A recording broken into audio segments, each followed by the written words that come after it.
భారత్ పాకిస్తాన్ మధ్యలో జరుగుతున్న ఉద్రిక్త వాతావరణంలో స్టూడెంట్స్ కి సంబంధించి తెలంగాణ ప్రభుత్వం ఒక ప్రత్యేక సెల్ ను ఢిల్లీలో ఏర్పాటు చేయడం జరిగింది. ఇతర బార్డర్ లో చదువుకుంటున్న విద్యార్థులందరినీ కూడా సేఫ్ గా తమ గ్రామానికి తిరిగి పంపించేలా చేసింది. చెప్పండి, మీకు ఎటువంటి ఏర్పాట్లు ఇక్కడ జరుగుతుంది? తెలంగాణ ప్రభుత్వం ఎటువంటి ఏర్పాట్లు చేసింది?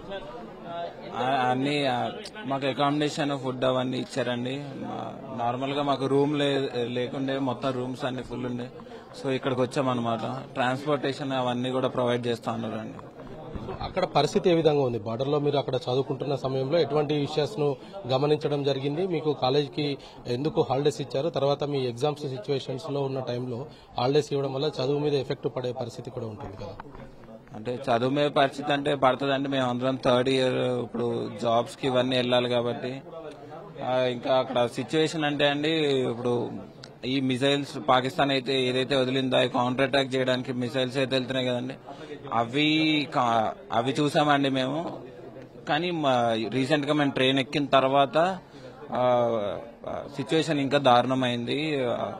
మా కాలేజ్ నుంచి ఒక 20 కిలోమీటర్ జలంధర్ అని లవ్లీ ప్రొఫెషనల్ యూనివర్సిటీ, అంతర్జాతీయ కాలేజ్, ఒక 20 కిలోమీటర్ల దూరంలో ఒక జలంధర్ సిటీ అని ఉంటుందండి. అక్కడ ఏవో కొన్ని బాంబులు లాంటివి ఏవో పడినాయి అని రీల్స్ లో అవన్నీ చూసామండి. మిసైల్స్ కానీ డ్రోన్స్ కానీ వస్తున్న సమయంలో మీకు ఎలా అనిపించేది? అంటే నేరుగా అవి మీ మీద పడిపోతాయన్న భయం ఏమన్నా ఉండేదా, లేదంటే అక్కడ రక్షణ శాఖ కొంత అప్రమత్తంగా ఉంది అనే ఫీలింగ్ ఏమన్నా? అంటే ఆర్మీ ఉన్నదన్న నమ్మకం అండి, అంతకంటే ఏం లేదు. ఇండియన్ ఆర్మీ అంటే అంతే.